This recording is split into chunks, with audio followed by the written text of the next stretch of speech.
വയനാട് കള്ളാടി ദുരന്തം മനുഷ്യനിർമ്മിതമെന്ന വാദത്തിൽ നിന്ന് പിൻവലിഞ്ഞ് സർക്കാർ. പ്രാഥമിക വിവരപ്രകാരമാണ് മന്ത്രി ടി സിദ്ദിഖ് മനുഷ്യനിർമ്മിത ദുരന്തമെന്ന് പറഞ്ഞതെന്ന് മുഖ്യമന്ത്രി വി ഡി സതീശൻ പറഞ്ഞു. കാണാതായവർക്കായി മീനാക്ഷിപ്പുഴയിലും തെരച്ചിൽ നടത്തും.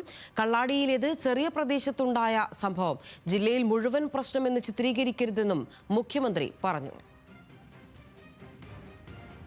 അവിടെ ചെന്ന് കാണുമ്പോൾ ഉണ്ടാകുന്ന പ്രാഥമികമായ വിവരങ്ങളുടെ അടിസ്ഥാനത്തിൽ അവർ മാധ്യമപ്രവർത്തകരോട് പറയും, നിങ്ങളത് ചോദിച്ചുകൊണ്ടിരിക്കുകയല്ലേ, നിങ്ങൾ ചോദിച്ചിട്ട് ഉത്തരം പറയുന്ന ഒരു കാര്യത്തിന് വേണ്ടി പിന്നീട് പിറ്റേ ദിവസം അങ്ങനെ പറയാമോ എന്ന് ചോദിക്കുന്നത് ശരിയല്ല. ഞാനിപ്പോൾ ആരെയും കുറ്റവാളിയായിട്ട് കണ്ടെത്തുന്നില്ല. കാരണം മന്ത്രിസഭാ യോഗം ഇത് അന്വേഷിക്കാൻ തീരുമാനിച്ചിരിക്കുകയാണ്.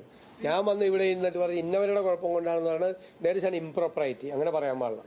ഇത് ഒരു ഒറ്റപ്പെട്ട ഒരു സ്ഥലത്തുള്ള ഒരു സംഭവം മാത്രമാണ്. ഇത് വയനാട് ജില്ലയിൽ മുഴുവൻ നടക്കുന്ന ഒരു സംഭവമാണ് എന്നുള്ള രീതിയിൽ വാർത്തകൾ പോകരുത്. കള്ളാടിയിലെ ദുരന്തഭൂമിയും ദുരിതാശ്വാസ ക്യാമ്പും മുഖ്യമന്ത്രി സന്ദർശിച്ചു. പരിക്കേറ്റവരെ ആശുപത്രിയിലെത്തിയും വി ഡി സതീശൻ കണ്ടു. വിവരങ്ങളുമായി ആകാശ് തടത്തിൽ ചേരുകയാണ്. ആകാശ്, എന്തായാലും മുഖ്യമന്ത്രി ദുരന്തമുഖത്തേക്ക് നേരിട്ടെത്തിയിരിക്കുകയാണ്. അവിടെയുള്ളവരുമായി കൂടിക്കാഴ്ച നടത്തി അവലോകന യോഗത്തിന് ശേഷം മാധ്യമങ്ങളെ കണ്ടു. പ്രാഥമികമായി ടി സിദ്ദിഖ് പറഞ്ഞത് അനുസരിച്ച് ഇതൊരു മനുഷ്യനിർമ്മിത ദുരന്തമെന്ന് പറയുന്നതിനോട് മുഖ്യമന്ത്രി യോജിക്കുന്നില്ല. എന്നിരുന്നാൽ തന്നെ ആദ്യഘട്ടത്തിൽ അദ്ദേഹം അത് പറഞ്ഞത് പ്രാഥമിക സന്ദർശനത്തിന്റെ ഭാഗമായാണെന്നുള്ള ഒരു ന്യായീകരണവും അദ്ദേഹം പറയുന്നുണ്ടല്ലോ.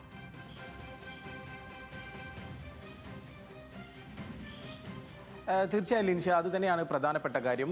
ടി സിദ്ദിഖ് ഈ ദുരന്തം നടന്ന സമയത്ത് തന്നെ ഉന്നയിച്ചൊരു വിഷയമായിരുന്നു ഈ മണ്ണിടിച്ചിൽ ഒരു മാൻമെയ്ഡായിരുന്നു. അത് നാച്ചുറലായിട്ടുള്ള ഒരു മണ്ണിടിച്ചിലല്ല. അത് ഇത്തരം തുരങ്കപാതയ്ക്ക് ഭാഗമായി തന്നെ മണ്ണ് ഇവിടെ വലിയ രീതിയിൽ കൂമ്പാരമാക്കി വെച്ചതും അത് ഇടിഞ്ഞ് വീഴുകയായിരുന്നു. അതൊരു മനുഷ്യനിർമ്മിതമായിട്ടുള്ള ഒരു അപകടമാണ് സംഭവിച്ചിരിക്കുന്നത് എന്നായിരുന്നു സിദ്ദിഖ് ആദ്യഘട്ടത്തിൽ പറഞ്ഞിരുന്നത്.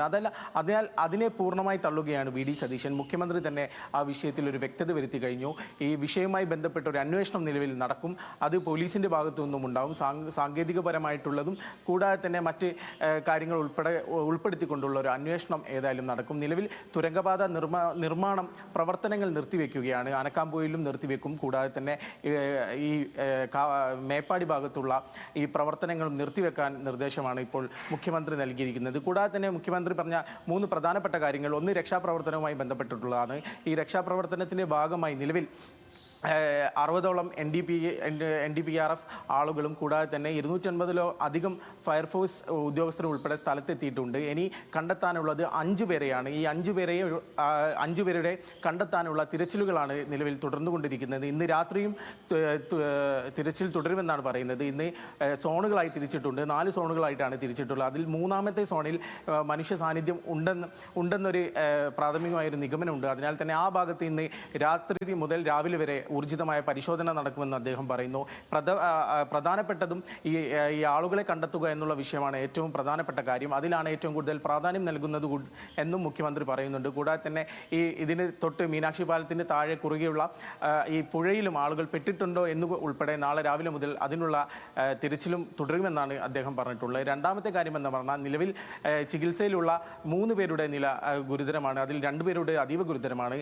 കൂടാതെ തന്നെ ഇവർക്ക് ആവശ്യമുള്ള ചികിത്സാ സഹായം ഉൾപ്പെടെ സർക്കാർ നൽകുന്നുണ്ട്. കൂടാതെ മരണപ്പെട്ടവരുടെ മൃതദേഹങ്ങൾ അവരുടെ നാട്ടിലേക്ക് എത്തിക്കാനുള്ള പ്രവർത്തനങ്ങൾ ഊർജിതമായി നടക്കുകയാണ്.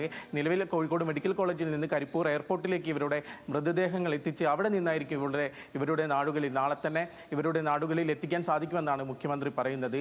കൂടാതെ തന്നെ ഇതുമായി ബന്ധപ്പെട്ട് നിലവിൽ ഈ മണ്ണിടിച്ചിലുള്ള പ്രദേശത്തെക്കുറിച്ച് കൃത്യമായൊരു പഠനം നടത്തേണ്ടതുണ്ട്. ആ പഠനം പരിസ്ഥിതി ആഘാത പഠനം നടത്തിയിട്ടുണ്ടോ എന്നുൾപ്പെടെയുള്ള കാര്യങ്ങൾ മുഖ്യമന്ത്രി പറയുന്നു.